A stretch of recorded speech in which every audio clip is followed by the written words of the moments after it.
अध्यक्ष महोदय धन्यवाद. अध्यक्ष महोदय 2026-27 दोन मिनिटात विचार मांडा. आता हे असं दोन मिनिटात आपल्याला 5 ला उत्तर सुरू करायचं आहे. बोलू द्या एक तास बोलून सगळेजण गेले, जेवण करून परत आले सुद्धा झोपास आली. आम्ही रात्री 12 वाजेपर्यंत बसलो होतो साहेब. चला आपण 3 मिनिट 2026-27 अर्थसंकल्पाच्या माध्यमातून चर्चा करण्यासाठी या ठिकाणी उपस्थित आहे. अध्यक्ष महोदय हे झाल्यावर बिल इंट्रोड्यूस करा. बिल इंट्रोड्यूस करायचं. अध्यक्ष महोदय, नगर विकास विभाग, सामाजिक न्याय विशेष सहाय्यक विभाग, गृहनिर्माण विभाग, पर्यटन व सांस्कृतिक विभाग, इतर मागास बहुजन कल्याण विभाग अशा वेगवेगळ्या मागण्यांवर मी इथं माझे काही मागण्या मांडण्यासाठी उभा आहे.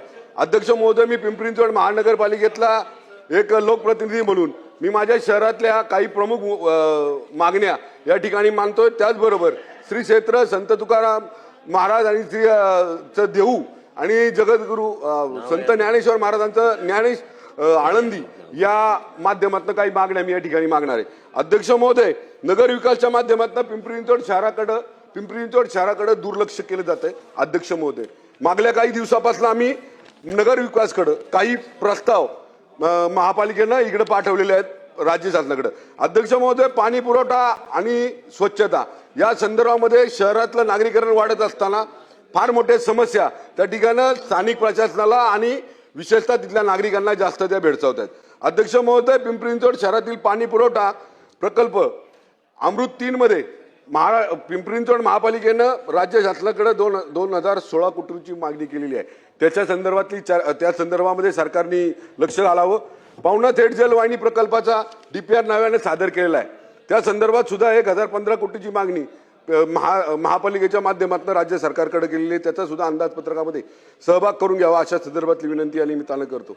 आंध्रा प्रकल्पातील 100 MLD पाणी पुरवठा योजनेसाठी 211 कोटीची मागणी ही सुद्धा या निमित्तानं शासनाने लक्षात घ्यावी. भामास्केटचा दुसरा टप्पा काम प्रगतीपथावर आहे. अध्यक्ष महोदय, त्याचा उर्वरित निधी उपलब्ध करून दिला तर तेही लवकर होईल. WTP 200 MLDचा प्रकल्प 6 कोटीचा निधी आवश्यक आहे. अध्यक्ष महोदय, स्काडा प्रकल्प अर्थात वॉटर बल्क मॅनेजमेंट प्रकल्पासाठी 46 कोटी रुपयाचा निधी महापालिकेनं राज्य शासनाकडे मागितलेला आहे. त्या संदर्भामध्ये राज्य शासनाने विचार करावा. भविष्यात शहराची गरज लक्षात घेता चासकामान आणि मुळशी धरणातनं पाणी शहराला कसं मिळेल या संदर्भामध्ये सुद्धा राज्य सरकारने त्यामध्ये लक्ष घालावं. अध्यक्ष महोदय, सांडपाणी व्यवस्थापन व पुनर्वसन प्रकल्प याच्यासाठी 1898 कोटीची मागणी महापालिकेनं राज्य सरकारकडे केलेली आहे. त्या संदर्भात सुद्धा राज्य सरकारने लक्ष द्यावं. इंद्रायणी व पावना नदी सुधारक प्रकल्प हे 2 भाग आहेत.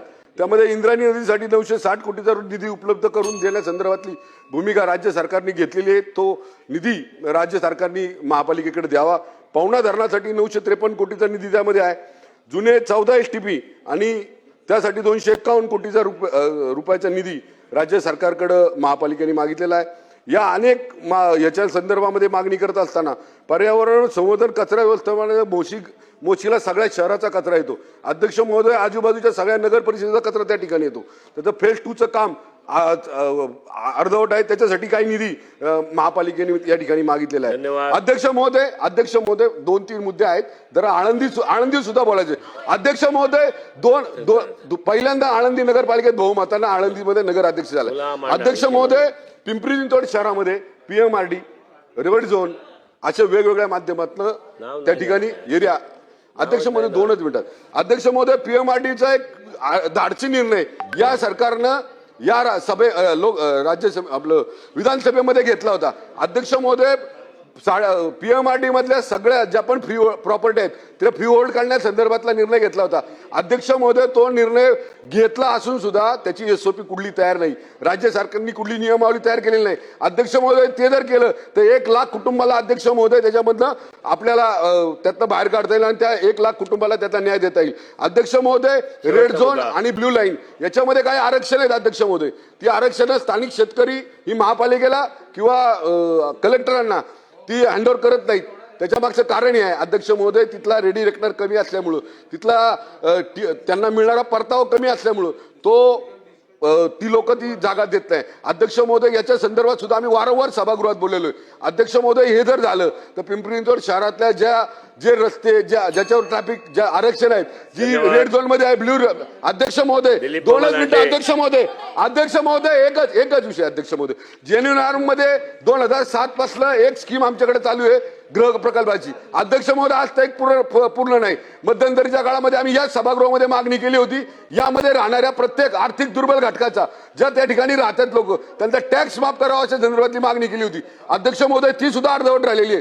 ती पूर्ण करण्यासंदर्भातली मी आज या निमित्तानं मागणी करतो. अध्यक्ष महोदय, आळंदी नगरपालिकेचा एक विषय आहे. आळंदी नगरपालिकेमध्ये संत ज्ञानेश्वर महाराजांची ही भूमी आहे. याच्यामध्ये आळंदी नगरपालिकेची आता प्रत्येक वेळेस आळंदी नगरपालिकेतली भूमिका मांडण्यासाठी आळंदी नगरपालिकेतला नगर परिषदेचा नगर अध्यक्ष या ठिकाणी येऊ शकत नाही. पण त्यांनी काही मागण्या नगर विकास विभागाकडे केलेल्या आहेत. प्रशासकीय इमारतीची मागणी आहे, पाणी शुद्ध मिळावं, ड्रेनेज प्रकल्प त्या ठिकाणी राबवले जावेत, पाणी पुरवठा योजना राबवली जावी, वॉटर मीटर बसवले जावे. अध्यक्ष महोदय, इथं फार मोठ्या कार्तिक एकादशी आणि आषाढी एकादशी होतात.